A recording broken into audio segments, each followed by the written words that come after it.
This is Excel Practice Exam 1. The first step is to merge and center Expert Software Company.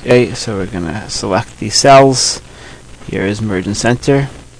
So I'll merge and center it.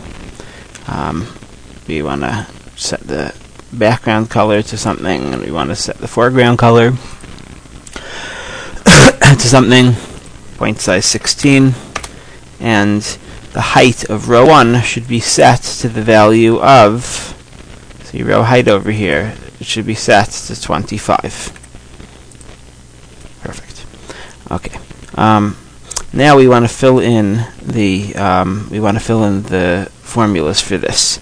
So the commission is going to be based on the commission threshold. If it's greater than 50,000, it's going to be 4%. If it's less than 50,000, it's going to be 3%. There's two ways of writing this formula. One is we can just select with an if the 3% to the 4% and then multiply it. The other thing we could do is we can, within the if statement, do the multiplication. So I'll do both ways. The commission will be either equal to an if, open parentheses, and the question is whether total sales, this B4, this is a relative reference, if that's greater than or equal to the threshold. And this has to be an absolute reference. That's why we have the dollar signs there, so that when I drag it, it's always going to be referring to this particular cell, B26. It's not going to be other cells. Comma, value if true, so I'm going to select the 4%. Otherwise, I'm going to select, this has to be absolute reference. This is going to be, again, absolute reference. That's value of false. All of this, I want to multiply by the total sales. It's total sales before times either 4% or 3%, depending on whether that if is true or false. That gives me 3920. Total salary is going to simply be equal to the base salary plus the commission. These are both relative references because everything is on the same row. Salesperson's evaluation is going to be based on a VLOOKUP. So we'll say equals VLOOKUP.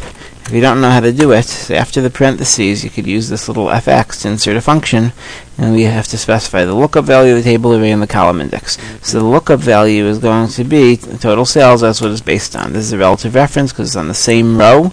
We want to base ourselves on John Adams, and then we want to base ourselves on Marianne Barber, etc. The table array is going to be starting from the 0 going to excellent. A lot of people make the mistake and they only go from the 0 to the 75,000. It has to go one column over up to the excellent. This should be an absolute reference because it's not within the same row, and when we drag the formulas down, we don't want this to change such that the beginning and end of this table is elsewhere. The column index number in this case is going to be 2 because the first column starts at the 0. See, 0, 25, etc. is the first column, and poor, fair, good, and excellent is the second column. And we say, okay, you see we're looking up excellence, and that way we have all of these formulas.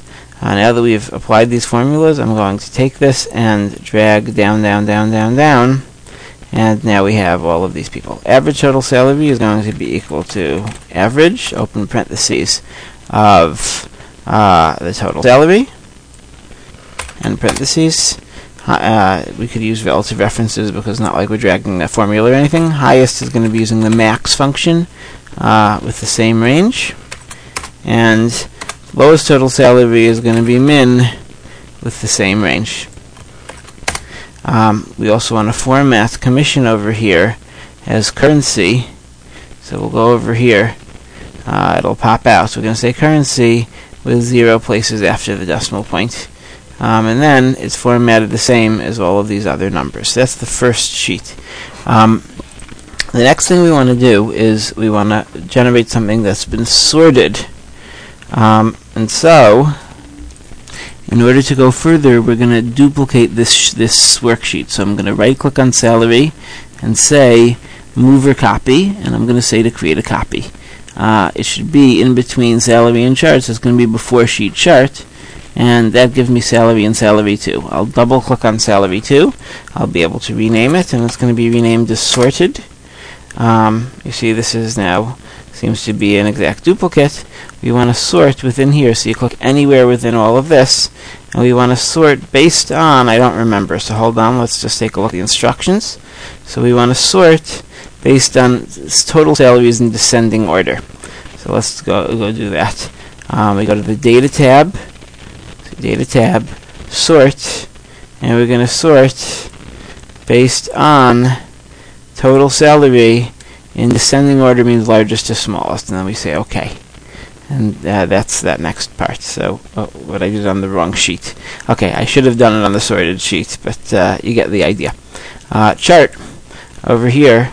The instructions are that we're going to base ourselves on New York, Boston, Miami, and Denver for word processing. They made it easy for us. You see here in the instructions, we're basing it on A3 through E4, which is all the way to word processing. That lets us choose a contiguous data set that we don't have to select using control. If we wanted to get, for example, totals, I would have to choose New York, Boston, Miami, Denver, hold down on Control key and choose these totals, and then they would also give me a single data series as opposed to multiple data series. Here, it just makes it easier. We'll select that. We go to Insert, and we want to insert a pie chart. If I recall, it was pie in 3D, and that's going to generate for me this chart. Now we want to add data labels to this. I'm going to right-click on any wedge, and I'm going to say Add Data Labels. And there are options in terms of formatting the data labels. I think it says that we want to show value. We don't necessarily want to show leader lines, but you could choose whatever the instructions are over there. I right-click to get. Once I have that, the next thing that I'm going to do is I'm just going to move this into the correct position by clicking and dragging it over, and then I'll go to the bottom corner here and I'll resize it so it's exactly the same spot. Next over here we have PMT. Now luckily for us, they filled in all of the formulas. This is hard-coded. All of these numbers over here are constants, they're literals. 8% is literal, 4 in years is literal. This 9999 is based on this formula of price of car minus manufacturer's rebate minus down payment. It might be on an actual exam you wouldn't have this formula in there, and you'd have to first type it in.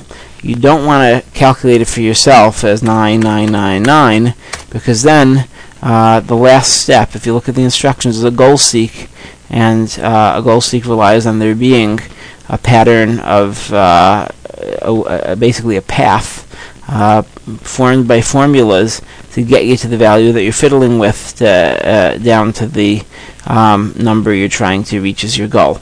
So we're going to type over here equals price of car minus manufacturer's rebate minus down payment. So that we have a formula in here. The monthly payment is going to be done using the PMT function. PMT asks for rate. Now this is a monthly payment where the term is in years and the interest rate is in years. This is an APR. We want to get from the APR, which is the nominal rate, to the periodic effective rate. We get that by taking this number, this 8%, and dividing it by 12. So B5 divided by 12. N per, which is a number of periods, is going to be the term in years, and we're going to multiply it by 12. On an actual exam, let's say it was quarterly, so then you'd have to divide by 4 and multiply by 4, and so on and so forth. If everything was based on years, you wouldn't divide by or multiply by anything. The present value is going to be this amount to finance. That number, as we discussed in class, since it's money coming towards you, is going to be a positive number. So it's going to be B4. Even if in the book they say use a negative number, it's going to be a positive number.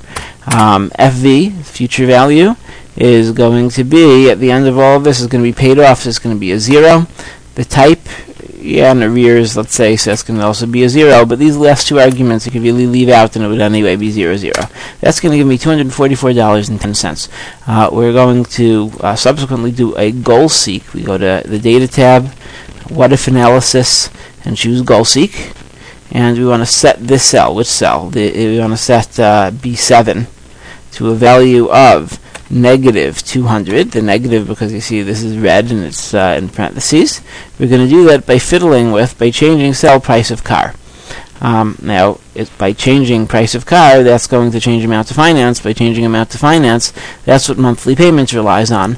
So that's going to make it shift, and it's going to end at some kind of result that makes sense. So I'll just say OK here. It says it found a solution of negative 200, and we're done. That's the end of the test. That's the end of the practice test 1. We still have to do 2 through 5.